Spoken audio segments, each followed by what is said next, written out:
Hello YouTube, shall we go 8? Today I'm going to be talking about some of the things that you should be expecting at the Mirrodin Besieged Prerelease happening this weekend. So let's get started. One of the first things that I noticed after the full spoiler came out is that there are some beastly Mirrodin vanilla creatures. Lumen Grid Gargoyle seems like an excellent flyer for limited. Ogre Resistor seems like a decent beater, and so does Hexplate Golem.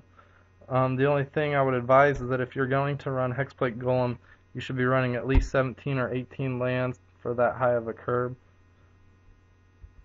Also, Quilled Slagworm happens to be one of the biggest creatures in Scars of Mirrodin and Mirrodin Besieged, so that's pretty cool vanilla. The only substantial creature that matches it is the Titan Forge Titans, the 9/9s.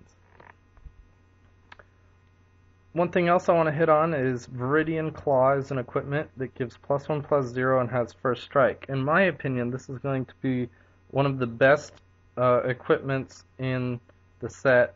In my mind, the best non-rare equipment in limited, besides maybe Darksteel Axe, and that's all because of these two little words right here, first strike. This is huge.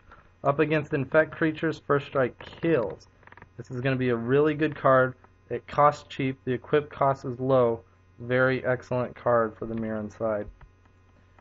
Some new tricks to expect. From the Phyrexian side, you have Steel Sabotage.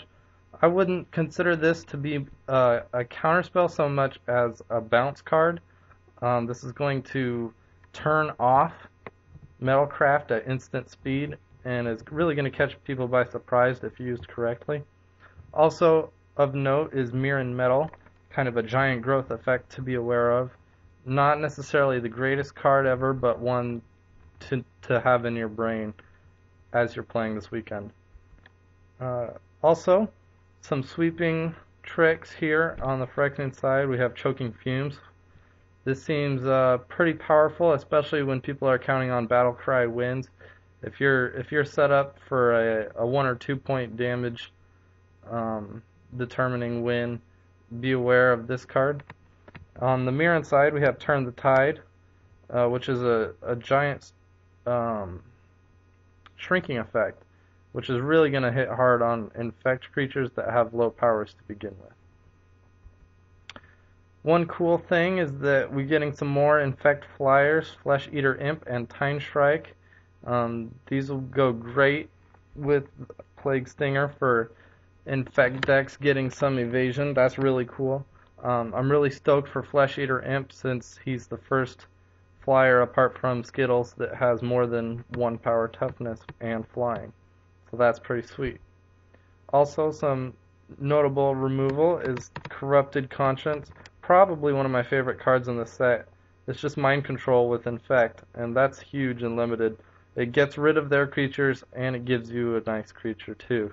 So it's sort of a 2-for-1 and limited in that respect.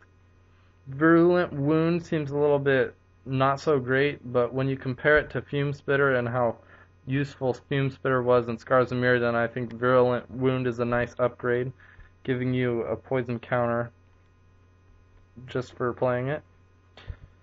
Spread the Sickness is also really good.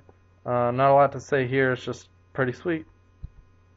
Some new Mirrodin removal that's of note is Divine Offering, which is going to be pretty good.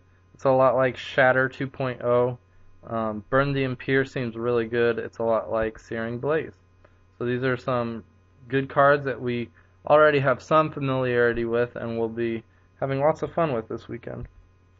So thanks for watching. I hope you learned something or have something to think about as you go into this weekend's pre-release.